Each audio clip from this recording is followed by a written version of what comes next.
அன்பு உள்ளங்களே வணக்கம். இன்னைக்கு பாராளுமன்ற தேர்தலுக்கு வாக்களித்தோம். அப்புறமா ஊர்லேருந்து வந்திருந்தோம். இவ்வளோ தூரம் வந்துட்டு போகிறமேன்னு சொல்லிட்டு இன்றைக்கி திருச்செந்தூர் போயிட்டு வருவோம். திருச்செந்தூர் போனோங்க. அங்கே விசேஷம் இலை விபூதி தாங்க. பழனியில் பழனியில் பஞ்சாமிரத விசேஷம். அழகர் கோயிலில் கோயில் தோசை அடை தோசை விசேஷம். திருப்பதியில் லட்டு விசேஷம். அதே மாதிரி இங்கே திருச்செந்தூரில் இந்த இலை விபூதி விசேஷங்க. இந்த பன்னீர் இலையை சாப்பிட்டதில் பன்னீர் இலை விபூதின்னு சொல்லுவாங்க. இதில் பாருங்கள், இந்த விபூதி எனக்கு இன்னைக்கு கிடச்சிது. பாருங்கள், நடுவில் ஒரு கோடு, இதில் இந்த பக்கம் 6 கோடு, இந்த பக்கம் 6 கோடு, 12 கோடுகள் தான் இருக்கும் அப்படின்னு சொல்கிறாங்க. இதில் 12 கைகள் 12 கோள்கள் என்பது முருகனின் கைகள் அப்படின்னு ஆறுமுக பெருமானின் கைகள் இந்த பன்னீர் இலையை சொல்கிறாங்க. பன்னீர் இலை இருக்க கோடுகளை சொல்கிறாங்க. இந்த பன்னீர் இலை விசேஷத்துக்கு என்னென்னா, எந்த விதமான நோயாக இருந்தாலும் இந்த விபூதி இலையை அப்படியே விபூதியோடு சாப்பிட வேண்டும்னு முன்னெல்லாம் போனவங்களுக்கெல்லாம் கொடுத்தாங்க. ஏன்னா அப்போ கூட்டம் குறையா இருந்தது. பன்னீர் இலை போனவங்களுக்கெல்லாம் பன்னீர் இலை விபூதி கொடுக்கப்பட்டது. இப்போ அப்படி கொடுக்க முடியல, கூட்டம் நிறைய இருக்கிறதுனால அவங்களால கொடுக்க முடியல. அதனால் பன்னீர் இலை விபூதியை கேட்குறவங்களுக்கு மட்டும் கொடுக்குறாங்க. இல்லை தெரிஞ்ச ஐயர்கிட்ட சொல்லி வாங்கணும். அப்படித்தான் நான் இந்த பன்னீர் இலை விபூதி வேணும்னு கேட்டேன். எனக்கு வயிற்றில் இருக்கிற நோயெல்லாம் தீரணும், எனக்கு வேணும் அப்படின்னு சொல்லி கேட்டேன். கொடுத்தாரு அர்ச்சகர். அந்த பன்னீர் இலை விபூதியை தாங்கள் பார்க்க வேண்டும் என்பதற்காக இங்கே வைத்து காட்டுகிறேன். பன்னீர் இலை, இது பன்னீர் இலை விபூதி. திருச்செந்தூரில் வாங்கிய கோவிலில் கொடுத்த பன்னீர் இலை விபூதி.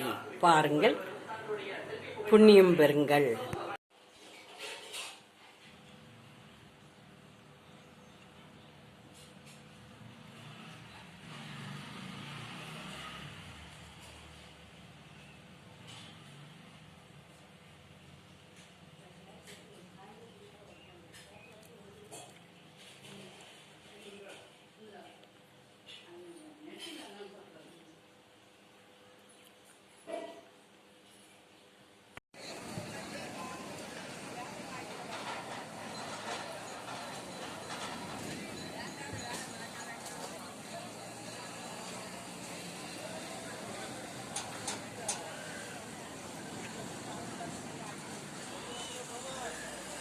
இது திருச்செந்தூர் கடற்கரை.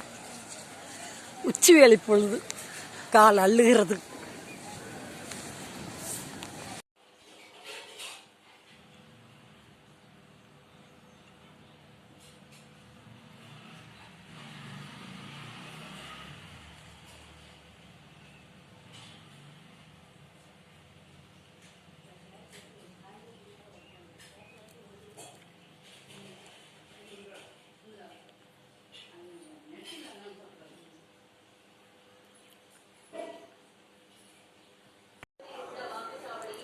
அன்பு உள்ளங்களே வணக்கம்.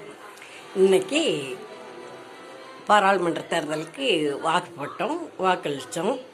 அப்புறமா ஊர்லேருந்து வந்திருந்தோம். இவ்வளோ தூரம் வந்துட்டு போகிறமேன்னு சொல்லிட்டு இன்றைக்கி திருச்செந்தூர் போயிட்டு வருவோம். திருச்செந்தூர் போனோங்க. அங்கே விசேஷம் இலை விபூதி தாங்க. பழனியில் பழனியில் பஞ்சாமிரத விசேஷம். அழகர் கோயிலில் கோயில் தோசை அடை தோசை விசேஷம். திருப்பதியில் லட்டு விசேஷம். அதே மாதிரி இங்கே திருச்செந்தூரில் இந்த இலை விபூதி விசேஷங்க. இந்த பன்னீர் இலையை சாப்பிட்டதில் பன்னீர் இலை விபூதின்னு சொல்லுவாங்க. இதில் பாருங்கள், இந்த விபூதி எனக்கு இன்னைக்கு கிடச்சிது. பாருங்கள், நடுவில் ஒரு கோடு, இதில் இந்த பக்கம் 6 கோடு, இந்த பக்கம் 6 கோடு, 12 கோடுகள் தான் இருக்கும் அப்படின்னு சொல்கிறாங்க. இதில் 12 கைகள் 12 கோள்கள் என்பது முருகனின் கைகள் அப்படின்னு ஆறுமுக பெருமானின் கைகள் இந்த பன்னீர் இலையை சொல்கிறாங்க. பன்னீர் இலை இருக்க கோடுகளை சொல்கிறாங்க. இந்த பன்னீர் இலை விசேஷத்துக்கு என்னென்னா, எந்த விதமான நோயாக இருந்தாலும் இந்த விபூதி இலையை அப்படியே விபூதியோடு சாப்பிட வேண்டும்னு முன்னெல்லாம் போனவங்களுக்கெல்லாம் கொடுத்தாங்க. ஏன்னா அப்போ கூட்டம் குறையா இருந்தது. பன்னீர் இலை போனவங்களுக்கெல்லாம் பன்னீர் இலை விபூதி கொடுக்கப்பட்டது. இப்போ அப்படி கொடுக்க முடியல, கூட்டம் நிறைய இருக்கிறதுனால அவங்களால கொடுக்க முடியல. அதனால் பன்னீர் இலை விபூதியை கேட்குறவங்களுக்கு மட்டும் கொடுக்குறாங்க, இல்லை தெரிஞ்ச ஐயர்கிட்ட சொல்லி வாங்கணும். அப்படித்தான் நான் இந்த பன்னீர் இலை விபூதி வேணும்னு கேட்டேன். எனக்கு வயிற்றில் இருக்கிற நோயெல்லாம் தீரணும், எனக்கு வேணும் அப்படின்னு சொல்லி கேட்டேன். கொடுத்தாரு அர்ச்சகர்.